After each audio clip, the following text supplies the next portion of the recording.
নমস্কার বন্ধুরা, কেমন আছেন সবাই? সোফিয়ার সাতকাহনে আপনাদের সবাইকে স্বাগত জানাই। বন্ধুরা, আগের ভিডিওয়ে আপনারা কমেন্ট করেছেন, আমি যে ঘটনাগুলো বলেছিলাম আপনাদের ভালো লেগেছে। আর আইডি হসপিটালের একদম পাশে একটা পিজির ঘটনা বলেছিলাম, সেগুলো সম্পর্কে বিভিন্ন কমেন্ট এসছে। তো আপনাদের ভালো লেগেছে, আমারও ভালো লেগেছে যে বলাটা তার মানে সার্থক হলো। তো আজকে যে ঘটনাটি বলতে চলেছি, আমার ব্যাঙ্গালোরের সেই বোন সুস্মিতা সরকার, ও ঘটনাটা বহুদিন ধরে দিয়ে রেখেছে, আরেকজনও দিয়ে রেখেছে, সঞ্জয় ভাই। তো এইটা বলে নিয়ে তারপরে দেখি সঞ্জয়টা আবার কবে বলা যায়। বলে দেবো, সবারটাই বলছি যখন ওরটা ওই বা পড়ে থাকবে কেন, সবারটাই বলবো। তো সুস্মিতা সরকারের বলা যে ঘটনাটি ও বেশ কিছুদিন আগে দিয়েছে। তো চলুন শোনা যাক। আচ্ছা, লকডাউন যখন হয়, যখন লকডাউনটা হয়, ওই 15-20 দিনের জন্য বোধহয় হয়েছিল। ওটা আপনার 2020 সালে হয়েছিল। তো সুস্মিতা এই প্রথম লকডাউনের আগেই ও মানে কলকাতায় এসেছিল এই কারণে যে এরপর ফিরে গেলে ওর ছেলে বাচ্চাটা আর কি স্কুলে ভর্তি হবে, তখন তো আর আসতে পারবে না। তা ওই জন্যও চলে এসেছিল। কিন্তু লকডাউনে যেহেতু আগে এসেছিল, তখনও বুঝতে পারিনি যে হঠাৎ করে এরকম লকডাউন হয়ে যাবে। তো তারপরে তো পরিস্থিতি অন্যরকম হয়ে যায়। তখন ও কিন্তু ওই কলকাতায় ওরা থাকে না, ওরা গ্রামে ফিরে গিয়েছিল। যেহেতু আপনারা প্রত্যেকেই জানেন ওর গ্রামেও বাড়ি আছে। তো গ্রামে ও চলে যায়, যে গ্রামের বাড়িতে গিয়ে থাকি, সেখানে সব কিছু যা পাবো ভালো আমাদের জন্য হবে বা ভালো আমরা পাবো, এই অর্থে হয়তো এই কথাটা বলেছে যে পলিউশন যে ব্যাপারটা গ্রামে অনেক কম। তারপরে যে আমরা খাবার দাবার যেগুলো খাচ্ছি, যেগুলো শহরে বসে খাচ্ছি, অনেকটা ভেজাল বা অনেক কিছু, যদিও সেই ভেজালটা হয়তো গ্রাম থেকেই দিয়ে আসা হচ্ছে, তবুও গ্রামে যারা রয়েছেন তারা তো তাদের খাবার দাবারগুলো কোথা থেকে খেলে ভালো হয়, কি বৃত্তান্ত, এই ব্যাপারগুলো বোঝেন। আর সুস্মিতার মা কিন্তু মানে খুব ওই সময় না মানে ভয় পেতেন, কারণ সুস্মিতার ছেলেটা তখন খুবই ছোট। তো উনি একটা হোমিওপ্যাথিক ওষুধের কিছু লিস্ট করে সুস্মিতাকে দিয়ে রেখেছিলেন যে এইগুলো এনে রাখ, কারণ তাতে কি হবে যে যদি ফট করে ওই যে সর্দি কাশি জ্বর যেগুলো তখন হচ্ছিল, বলে এরকম যদি কিছু হয় পরিস্থিতি, তাহলে যাতে ডাক্তারখানায় না পৌঁছাতে হয়। কারণ ডাক্তারখানায় বুঝতেই পারছেন বিভিন্ন রোগীর ভিড়, তার ওর ছোট বাচ্চা যেহেতু, এই যে একটা কি বলবো, সাধারণ যে একটা চিন্তাভাবনা বা একটা ফার্স্ট এড একটা বাড়িতে ব্যবস্থা করে রাখা, এই ব্যাপারগুলো কিন্তু ওর মা বুদ্ধি দিয়েছিল করে রাখবার জন্য। মার কথা মতো মা যেহেতু ওষুধগুলো এনে রাখতে বলেছিল, তো সুস্মিতা একদিন ওরকম ওর এক মামার দোকানে যায়। তো মামা বলতে ওর নিজের মামা নয়, মামার বন্ধুর দোকান। আর গ্রামাঞ্চল সেহেতু ওখানে ডাক্তারি সুবিধাটা একটু কমই, বুঝতেই পারছেন। তো ওই মামার দোকানে, মামার হোমিওপ্যাথিক ওষুধের দোকান, সেখানে যায় এবং লিস্টটা মামার কাছে দেয়, দিয়ে বলে যে মামা এই ওষুধগুলো চটপট আমায় দিয়ে দাও তো, আমি বাড়ি চলে যাই। আর যেহেতু লকডাউনের সময়, সেহেতু সবার মধ্যে একটা তাড়া ব্যস্ততা যে বেশিক্ষণ বাইরে থাকবো না, এই ব্যাপারগুলো চলছে। তো ওখানে যখন মামাকেও এই কথাগুলো বলছে, মামা তখন এরকমভাবে মানে ইশারা করে চুপ করে দাঁড়াতে বলছে, হ্যাঁ, ওকে অপেক্ষা করতে বলছে। তো ও তখন অপেক্ষা করছে, ঠিক আছে।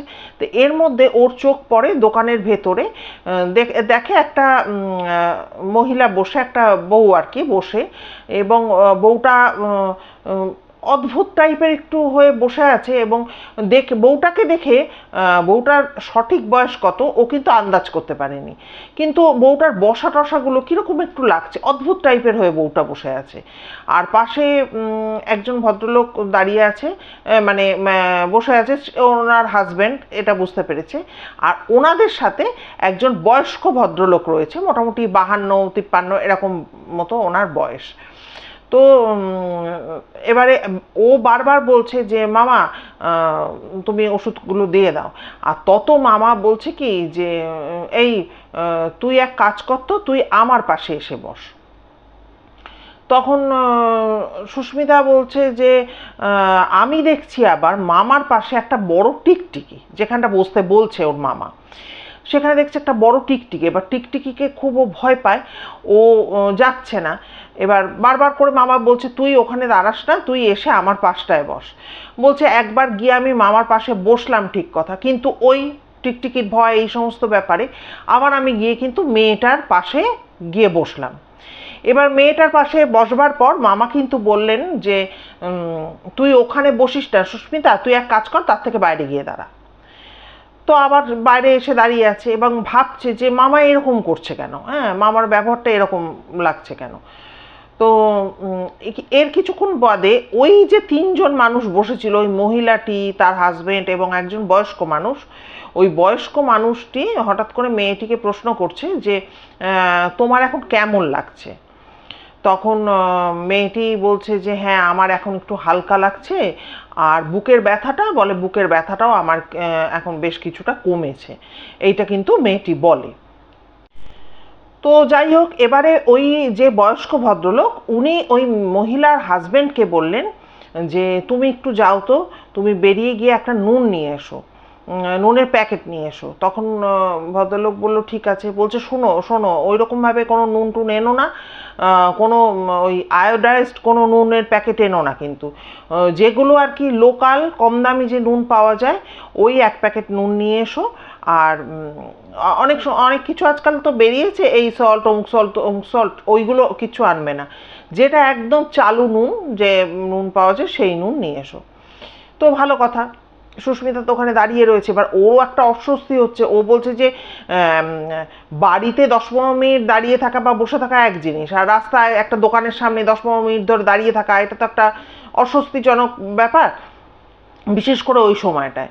তো যাই হোক, ও তখন দেখছে যে নুনের প্যাকেটটা তো নিয়ে আসলো। এবার ওই মহিলার পাশে বসে ওই বয়স্ক লোকটি কিন্তু সমানে বিড়বিড় করে কি একটা মন্ত্র বলছে। তো যাই হোক, নুনটা আনা হলো। এবার নুনের মধ্যেও কিন্তু উনি কী সব মন্ত্রতন্ত্র পড়ে দিলেন, দিয়ে ওই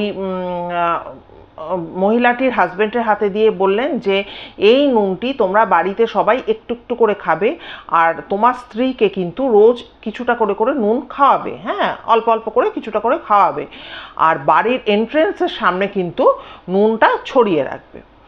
তো ভদ্রলোক তখন ওনারা বললেন যে ঠিক আছে, মানে মহিলাটির হাজবেন্ড বলল ঠিক আছে। এবার ওনারা তিনজন কিন্তু চলে গেল। এবার সুস্মিতার তো একটা অদ্ভুত একটা কৌতূহল, এবার সুস্মিতার জায়গায় যে থাকবে তারই কৌতূহল হবে যে ব্যাপারটা হচ্ছে কি। তোর মামাকে জিজ্ঞাসা করে যে কি হয়েছে, তখন বলছে যে এরা কারা। তখন বলছে যে এই যে ভদ্রলোককে চিনতে পারলি না, ভদ্রলোক মোহনবাগানের হয়ে ফুটবল খেলে, আর ওনার স্ত্রী হচ্ছে জোকায় একটি হসপিটালের নার্স। এই কথা কিন্তু ওর মামা তখন মানে ওনাদের পরিচয়টা সুস্মিতার সামনে তুলে ধরলো। এবারে এই যে মেয়েটি, যাকে বললাম জোকায় একটি হসপিটালের নার্স, তো সেই মেয়েটি এক বান্ধবী এই করোনার টাইমে নয় 6-7 বছর আগে গল ব্লাডারের স্টোন ধরা পড়ে। এবারে গল ব্লাডারের স্টোন হয়েছে, ধরা পড়ার পর ওই মেয়েটি না হোমিওপ্যাথিক ট্রিটমেন্ট করতে থাকে।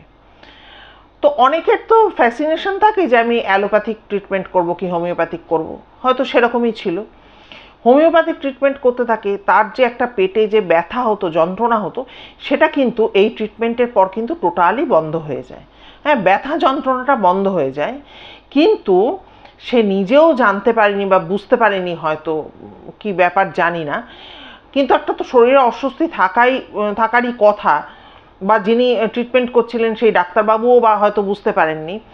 এই স্টোন বড় হতে হতে হতে হতে এমন পর্যায়ে পৌঁছায় যেখানে কিন্তু এই গল ব্লাডারটা বাস্ট করে। এবার সুস্মিতা যেটা বলেছে যে গল ব্লাডার বাস্ট কিভাবে করে বা করলে পর যে মানুষকে বাঁচানো যায় না, এটা ওর কোনো আইডিয়া নেই। তো যাই হোক, এবারে গল ব্লাডারটা বাস্ট করার জাস্ট 1 দিন আগে প্রচণ্ড ওর পেন ফিরে আসে, পেন শুরু হয়। এবং যেহেতু তখন ওই করোনা চলছে, করোনার টাইমে অন্যান্য কোনো ধরুন আমরা তো পেপারেও দেখেছি যাদের ক্যান্সার পেশেন্ট তাদেরও ভোগান্তির শেষ নেই, এরকম আমরা দেখেছি যে করোনা নিয়ে তখন মানুষ এই হসপিটালগুলো এতটা ব্যস্ত, অন্যান্য রোগের সেরকম ট্রিটমেন্ট হচ্ছে না। তো ওকে নিয়ে অনেক ছোটাছুটি দৌড়াদৌড়ি করা হয়, কিন্তু কোনো হসপিটাল নিতে রাজি হয় না। তো তখন বাড়ির লোকেরা এই মেয়েটিকে, মানে যে মামার দোকানে এসে বসেছে সে তো একজন নার্স, তাকে বলে তুই তো এতদিন এই লাইনে আছিস, তুই যে কোনো উপায় ওকে বাঁচাবার একটা ব্যবস্থা কর, তোর হসপিটালে কিছু একটা ব্যবস্থা কর। এবার সে যেহেতু দীর্ঘদিন এই হসপিটালের সঙ্গে মানে অ্যাটাচ রয়েছে, তখন কিন্তু একটা ব্যবস্থা করে দেয়। এবং নির্ধারিত দিনে যখন মেয়েটিকে হসপিটালে নিয়ে আসা হয় তখন কিন্তু অলরেডি মেয়েটি কিন্তু মারা গেছে, মেয়েটিকে কিন্তু বাঁচানো যায়নি। মেয়েটিকে যখন হসপিটালে নিয়ে আসা হয়, স্ট্রেচারে করে ভেতরে ঢোকানো হয়, তখন তো ডাক্তারবাবু এসে দেখেন এবং বলেন যে একে কি দেখব, এ তো মারা গেছে। তা গল ব্লাডার যাই হোক বাস্ট হয়েছে। এইবারে এই যে মেয়েটি, নার্স যে মেয়েটি, সে কিন্তু যেহেতু ছোট্টবেলাকার বন্ধু, আর বয়স কিন্তু বেশি না, ওই 26-27 এরকম বয়স। আর এই নার্স যেমন বিবাহিত, এই মেয়েটি কিন্তু বিবাহিত নয়। তো ওই নার্স তখন ওই মেয়েটির বুকের ওপর পড়ে কিন্তু প্রচণ্ড কান্নাকাটি করে, স্বাভাবিক যেটা হয়। আর এই সময় কিন্তু ওকে এই স্পিরিটটি, মানে ওই মেয়েটির স্পিরিট, সে কিন্তু একে মানে আঁকড়ে ধরে বলা যেতে পারে। তা সেটা তো পরে তার প্রকাশ হয়, সেটা পরে বোঝা যায়। বাড়িতে আসার পর কিছুদিন পর থেকে মেয়েটির বিহেভিয়ারে অত্যন্ত মানে অদ্ভুত রকম কিছু চেঞ্জ চলে আসে। যেমন হচ্ছে সুস্মিতা যেটা বলেছে যে অত বড় মানে মোটা সোটা, যথেষ্ট মোটা মেয়েটি নাকি, যে মেয়েটি নিজেই হেলে দুলে কোনোভাবে হেঁটে বেড়ায়, ওই নার্স যিনি, সেই মেয়েটি উঁচু বিছানা থেকে কিন্তু মেঝেতে লাফিয়ে পড়ছে। এবং লাফিয়ে পড়ছে যখন, তখন বিছানা থেকে মেঝেতে লাফিয়ে পড়াটা খুব সহজ, কিন্তু সেই মেয়েটি কি করছে, নিচ থেকে লাফ দিয়ে বিছানায় উঠছে এবং আলমারির মাথায় লাফ দিয়ে উঠে পড়ছে। একটা মাঝারি সাইজের স্টিলের আলমারি আছে, তার উপর উঠে পড়ছে। এগুলো কি অড লুকিং একটা ব্যাপার না, যে এটা কি কোনো সাধারণ মানুষের পক্ষে সম্ভব? নিচ থেকে ওই অত বড় মোটা শরীর নিয়ে এক লাফে বিছানায় উঠে আবার বিছানা থেকে লাফ দিয়ে স্টিলের আলমারির মাথায় উঠে বসে আছে। এরকম করছে মেয়েটি। বাড়িতে ঠাকুরের ফটো টটো ভাঙচুর করে দিচ্ছে, হাজব্যান্ডকে গলা টিপে ধরছে, তারপরে বাড়ির লোককে মারধর করছে, এই সমস্ত কিন্তু করে যাচ্ছে। তাকে খেতে দিলে খেতে চাইছে না, এই চালাচ্ছে এই সমস্ত ব্যাপার। আচ্ছা, এই যে মেয়েটি, যে নার্স মেয়েটি, এর মা হচ্ছেন একজন যোগা টিচার। এবং সেখানে এই যে সুস্মিতার যে মামা, উনি কিন্তু একজন তন্ত্র সাধক। আর ওই যে ভদ্রলোক ওনাদের সাথে এসছিলেন, উনিও কিন্তু এই টিমেরই, এই মামাদের এই টিমেরই। এবার ওর মায়ের সাথে হয়তো এই সুস্মিতার মামার কোনোভাবে যোগাযোগ হয়েছিল বা কিছু হয়েছিল। আর এই মামা কিন্তু কর্ণপিশাচিনীর, আপনারা নিশ্চয়ই শুনেছেন, কর্ণপিশাচিনীর একবার করছিলেন, সাধনা করছিলেন। কিন্তু কর্ণপিশাচিনীর সাধনা করা তো সহজ কথা নয়, সেই সমস্ত প্রক্রিয়া যেগুলো করতে হয় সেগুলো উনি করতে পারেননি, ফলে সাধনা কিন্তু মাঝপথেই কিন্তু বন্ধ করে দিতে বাধ্য হয়েছিলেন। কিন্তু তারপরে এই ভদ্রলোক, মানে সুস্মিতার এই মামার বন্ধুর শরীরে কিন্তু প্রচণ্ড এফেক্ট হয়েছিল। এবার এই যে সুস্মিতা যে ভদ্রলোককে মামা সম্বোধন করছেন, ইনি তো ওর নিজের মামা নয়, ওর মামার ও বলেছে বন্ধু। তো পরে তো বুঝলাম যে বন্ধু কিরম ধরনের বন্ধু। এই ভদ্রলোক তন্ত্রক্রিয়া জানে না, আপনাদের বললাম, কিন্তু তন্ত্রক্রিয়া ঠিক আছে করেন, লোকের উপকার করেন, সব ঠিক আছে, কিন্তু এনার কিন্তু একটা খুব খারাপ দিক আছে চরিত্রের। ইনি প্রচণ্ড একজন চরিত্রহীন মানুষ আমরা বলতে পারি। সুস্মিতা যেটা বলেছে মানে ভয়ঙ্কর ব্যাপার, বলছে যে ওনার দোকানে বা উনি কোনো মহিলাকে যদি কামনা করেন, সেক্ষেত্রে সুস্মিতা বলেছে যে ওনার সেই মহিলার ওড়নায় বা শাড়িতে এমন কিছু উনি করে দেবেন যার দ্বারা কিন্তু এই মহিলা কিন্তু নিজের ইচ্ছাতে নয়, অনিচ্ছাতে হলেও কিন্তু ওনার কাছে আপনা থেকে পৌঁছে যাবে। দেখুন, তন্ত্রক্রিয়ার ভালো দিক মন্দ দিক কত কিছু আছে। তো যাই হোক, এরকম উনি করেন। কিন্তু সুস্মিতা যেটা জানিয়েছে, যে বলছে যে এই ভদ্রলোককে আমি একদম, আমি কেন, মানে ওর ফ্যামিলি টোটাল অপছন্দ করে। বলছে যে আমাদের উনি কোনো দিনও কিছু করতে পারবে না, কারণ হচ্ছে আমার বড় মামা, এই এই যে ভদ্রলোক, মানে যার কথা বললাম যে যিনি এরকম দুশ্চরিত্র, ইনি একটা ফুটবল একাডেমি চালান, যে একাডেমি টোটাল অনুদানটা কিন্তু সুস্মিতার বড় মামা দেন। ফলে বুঝতেই পারছেন যে কোনো দিনও সুস্মিতাদের সাথে কোনো রকম খারাপ কিছু উনি করতে পারবেন না। খুব ভালো ওদের সাথে ব্যবহার করে, সব করে। কিন্তু সুস্মিতা ব্যক্তিগতভাবে বলেছে যে আমি ওনার ফোন নাম্বার আমার কাছে থাকে, কিন্তু আমি ওটা সবসময় ব্লক করে রাখি, হ্যাঁ, কারণ ওনার হচ্ছে এই টাইপের মানসিকতার জন্য। কিন্তু বলছে আমাদের সাথে কখনোই উনি সেটা দেখাননি। তো এবার যাই হোক, দেখুন, যাদের কৌতূহল বেশি, যারা একটা দোকানে গেছে ওষুধ কিনতে, সেখানে গিয়ে একজন মহিলা ওইভাবে বসে আছে, পাশে একজন লোক সে বিড়বিড় করে কি মন্ত্র পড়ছে, মামা ঠোঁটে আঙুল দেখিয়ে চুপ করতে বলছে, পাশে এসে বসতে বলছে, আবার মেয়েটির পাশে যখন বসতে গেল সেখানে উনি না করছেন, বলছে বাইরে গিয়ে দাঁড়া, এইরকম ব্যাপারটা চলছে। একটা মানুষের মধ্যে একটা কৌতূহল হবেই। সেই কৌতূহলবশত যতটুকু যা জানার ও জেনে নিয়ে ওষুধপত্র নিয়ে ও গ্রামের রাস্তা ধরে বাড়ি ফিরছে। এবার বলছে গ্রামের রাস্তায় জায়গায় জায়গায় ওই বাতিগুলো, মানে আলোগুলো লাগানো থাকে। বলে আবার গ্রামের লোক জানেন তো, ওই দু একটা করে বাল্ব খুলেও নেয়। তো ওই ম্যাক্সিমাম রাস্তাটাই অন্ধকার, কোথাও কোথাও আলো জ্বলছে। বলছে পেছনে শুকনো পাতা খড়খড় খড়খড় আওয়াজ হচ্ছে। বলছে এগুলো তো আমরা অভ্যস্ত, যেহেতু গ্রামের মেয়ে আমরা এগুলো অভ্যস্ত, আমার কিছু ভয়ও লাগছে না, ডরও লাগছে না। বেসিক্যালি সুস্মিতাকে আমি নিজেও দেখেছি, ও কিন্তু একদম ভীতু নয়, হ্যাঁ, ও যথেষ্ট একজন সাহসী একটা মেয়ে। তো যাই হোক, ওই ওষুধপত্র নিয়ে ওই মানে অন্ধকার হয়ে গেছে, গ্রামের রাস্তা ধরে বাড়ি ফিরে আসে। ও ভয়টায় কিছু পায়নি। এইবারে বাড়ি আসার পর মা তো এমনি ঢুকতে দেবে না, তখন করোনার সময় এমনি তো ঢোকা যাবেও না। এবারে ও চলে আসার পর ওই তো সমস্ত জামা কাপড় সব কিছু ধুয়ে ঢোকার তখন নিয়ম ছিল। আমরা তো সবজি মবজি সব ধোয়াধুয়ি, এইগুলো মানে লোকের প্রচুর খাটনি বেড়ে গেছিলো ওই সময়টা, করোনার টাইমে। আর বিশেষ করে ওর যেহেতু ছোট বাচ্চা আছে, মা তো ঢুকতে দেবে না, সব জামা কাপড় ধুয়ে টুয়ে ভেতরে ঢোকে। এবং ঢোকার পর তারপরে কিন্তু রাত্রিবেলা যখন খাওয়া দাওয়া হয়ে টয়ে গেছে, এবার শোয়ার টাইমে তখন বলেছে যে মা, ও তো বাচ্চাটা শুয়ে পড়েছে। তো বলেছে মা তুমি ওর পাশে শুয়ে থাকো, প্রচুর জামা কাপড় জমে গেছে, আমি ইস্ত্রি করে নিয়ে তারপর শোবো। তো 11টা 11:30 বাজে, মা বলেছে ঠিক আছে। এবার ও যে বর্ণনাটা দিয়েছে, ওদের ঘরের সামনে একটা টানা বারান্দা, এবার বারান্দার বাইরে হচ্ছে একটা বড় উঠোন রয়েছে এবং তার লাগোয়া বিশাল বাগান।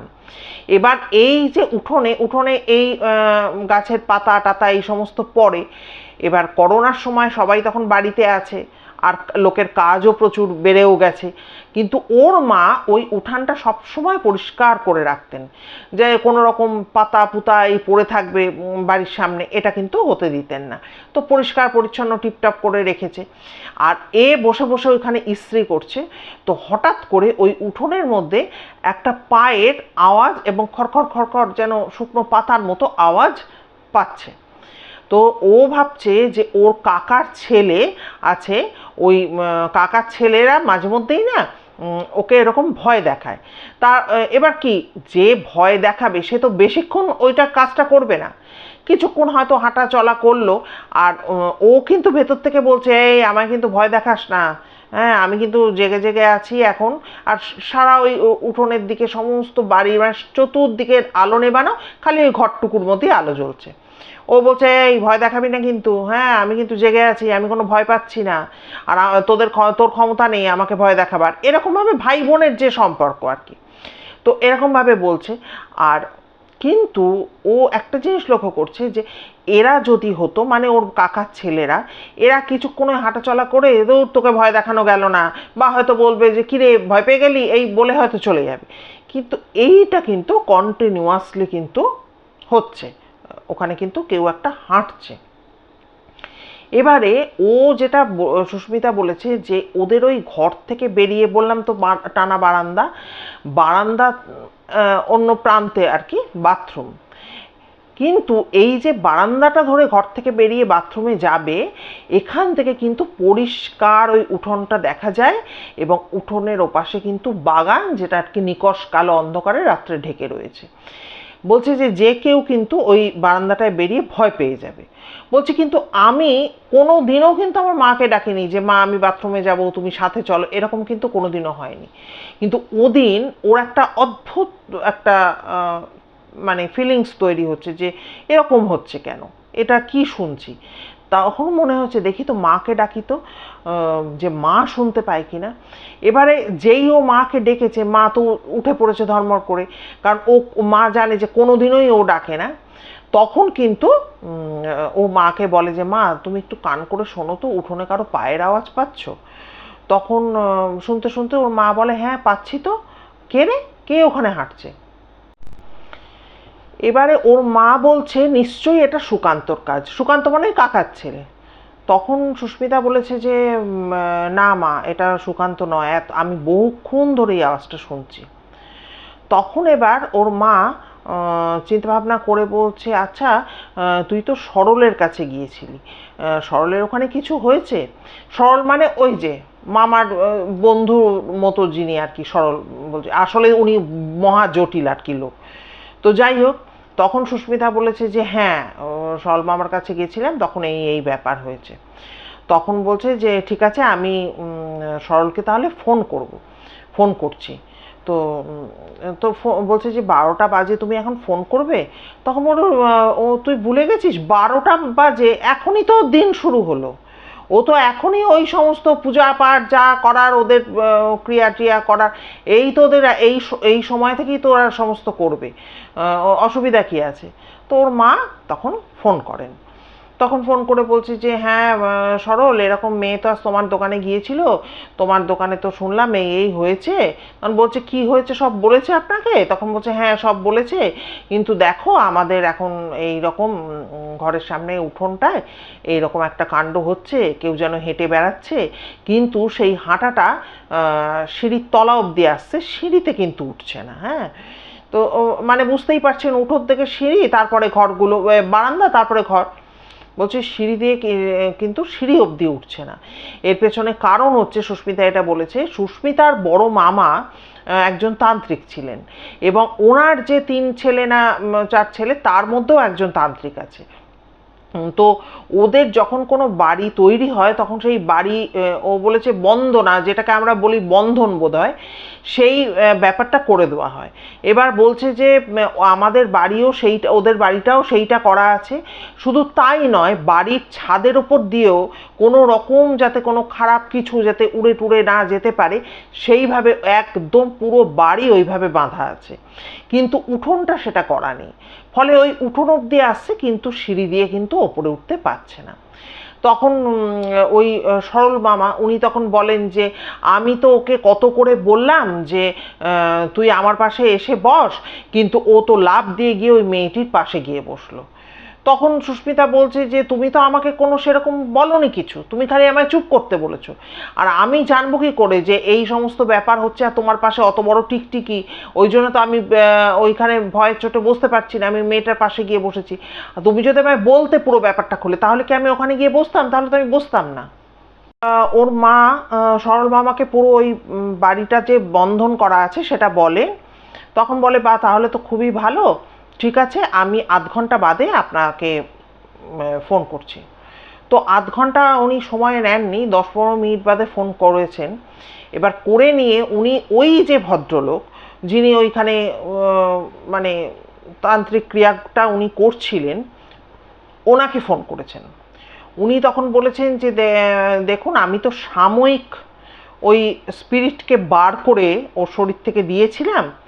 এবার সরল মামা, ওই ভদ্রলোক, ওই মেয়েটির হাজব্যান্ড, তাদের হয়তো শরীর বাঁধা ছিল বা কিছু ছিল, বলছো ওই জন্য ও তখন কোথায় যাবে? এই যে মেয়েটি দোকানে এসছিল এর সাথে ও চলে গেছে। তখন সরল মামা সুস্মিতাকে বলে, তোর গায়ে লোহা বা জাল কাঠি বা কালো কাঠ কিছুই ছিল না, কিছুই নেই? বলছে না, আমার শরীরে কোনো কিছু নেই। বলে ওই জন্যই তোর সাথে চলে গেছে, কিন্তু চলে গিয়ে ওই যে বাড়ি যে বন্ধন করা আছে, ও কিন্তু বাড়ির মধ্যে ঢুকতে পারছে না, ওই উঠোনে দাপিয়ে বেড়াচ্ছে। আর এই কারণেই দেখুন ওই যে গ্রামের রাস্তা দিয়ে যখন ওই রাত্রিবেলাও ফিরছিল, তখন ও পেছনে যে খড়খড় খড়খড় আওয়াজ পাচ্ছিল, তো সেই আওয়াজটা আসলে ওই স্পিরিটটাই আসছিল, হয়তো হেঁটে হেঁটে ওর সাথে চলে আসছিল। তো যাই হোক, এবারে উনি বলেন, মানে ওই সলমা বলেন যে ওই ভদ্রলোকের নাকি পরের দিন গিয়ে ভালো মতো ক্রিয়াকর্ম ওই মেয়েটির বাড়ি করার কথা ছিল, নার্স মেয়েটির বাড়ি। তো তার আগেই তো এরকম ঘটনা ঘটলো। তখন ওই সলমামা বলে ঠিক আছে, তোমরা দুজনে, মানে সুস্মিতা এবং সুস্মিতার মাকে উদ্দেশ্য করে উনি বলেন যে দুজনের মধ্যে একজন কেউ একটু জেগে থাকুন। ওর মাকে বলে যে আপনি জেগে থাকুন, যে লক্ষ্য করার জন্য যে পুরোপুরি পায়ের আওয়াজটা চলে গেল কিনা। তো ওরা জেগে থাকে সেই মতো, যতক্ষণ না যাচ্ছে পুরোপুরি পায়ের আওয়াজ বন্ধ হচ্ছে ততক্ষণ ঘুমাতে এদের নিষেধ করে। তো যাই হোক, ওরা জেগেছিল। তো 2-2:30 নাগাদ নাকি ওই আওয়াজটি পুরোপুরি বন্ধ হয়ে গেল, পুরোপুরি বন্ধ হয়ে গেল। এরপরে সুস্মিতাকে সুস্মিতা একটা ভিডিও দেখে ওই মেয়েটির, ওই নার্স মেয়েটির। বলছে এইখান থেকে ওই এন্টিটিটা যে চলে গেল, কারণ এক তো বাড়ি বন্ধন করা, বাড়িতে ঢুকতে পারলো না, এবং উঠোনে ওরা দুজনে মিলে ওই সরল মামা আর ওই ভদ্রলোক কী কাজ করলেন সেটা তো সুস্মিতার পক্ষে জানা সম্ভব নয়। কিন্তু 2-2:30 নাগাদ তো এটা বন্ধ হয়ে গেল, এবং সরল মামার মুখ থেকেই নাকি এরা মা মেয়ে পরে জেনেছে, সুস্মিতার মা এবং সুস্মিতা, যে এই এন্টিটি নাকি ওখানে আবার ওই মেয়েটার শরীরে গিয়ে আশ্রয় করেছিল। এবং ওই যে মেয়েটি থলথলে মোটা ওই চেহারাটা নিয়ে বিছানা থেকে লাফ দিয়ে আলমারির মাথায় উঠছে এবং মাটি থেকে লাফিয়ে বিছানায় উঠে পড়ছে, এই ভিডিওটা পুরোপুরি কিন্তু সুস্মিতা দেখেছিল। এবং গলাটা কিন্তু মেয়েটির গলা, যখন মেয়েটি ওই দোকানে বসে সুস্থ হয়ে গেছিল তখন তো সুস্মিতা শুনেছিল যে হ্যাঁ আমি ভালো আছি, আমার বুকে আর কোনো অসুবিধা হচ্ছে না, ব্যথা হচ্ছে না, এই যে বলেছিল মেয়েটি, ওই সময় সুস্মিতা শোনে পুরোপুরি কিন্তু অন্য গলায় মেয়েটি কথা বলছে। আর এই সরল মামা এবং ওই ভদ্রলোক এনারা মিলে মেয়েটিকে যে পরবর্তী সময় সুস্থ করে তুলেছিল সেটাও কিন্তু সুস্মিতা জেনেছে। হ্যাঁ, কিন্তু কিভাবে, কি উপায়, কি বৃত্তান্ত, এত তো জানা সম্ভব নয়, সেটাও জানতে পারেনি। তো এই লকডাউনের সময় সুস্মিতার নিজের সাথে কিন্তু এরকম একটা ঘটনা ঘটেছিল। তো এই ঘটনাটা বলেছে, আপনারা অবশ্যই কমেন্ট করে জানাবেন যে আজকের ঘটনা কেমন লাগলো। যদি ভালো লাগে একটু ফ্রেন্ডস ফ্যামিলির মাঝে প্লিজ ছড়িয়ে দেবেন, আমাদের পরিবারটা তাহলে একটু বড় হবে। আর কি বলবো, যারা নতুন বন্ধুরা আমার এতক্ষণ ধরে আমায় শুনলেন, যদি ভিডিও ভালো লাগে প্লিজ একটা লাইক করে সাবস্ক্রাইব করে নেবেন, এবং অবশ্যই বেল আইকনের অলে গিয়ে প্রেস করবেন। আর সবাই ভীষণ ভীষণ ভালো থাকবেন, সুস্থ থাকবেন। দেখা হচ্ছে খুব তাড়াতাড়ি নতুন একটা ভিডিওর সাথে। ও হ্যাঁ হ্যাঁ হ্যাঁ, কোনো ঘটনা যদি কারো স্টকে থেকে থাকে এই ধরনের, অবশ্যই কিন্তু জানাবেন, স্টক কিন্তু ফুরাতে প্রায় বসেছে। ঠিক আছে, সবাই খুব ভালো থাকবেন।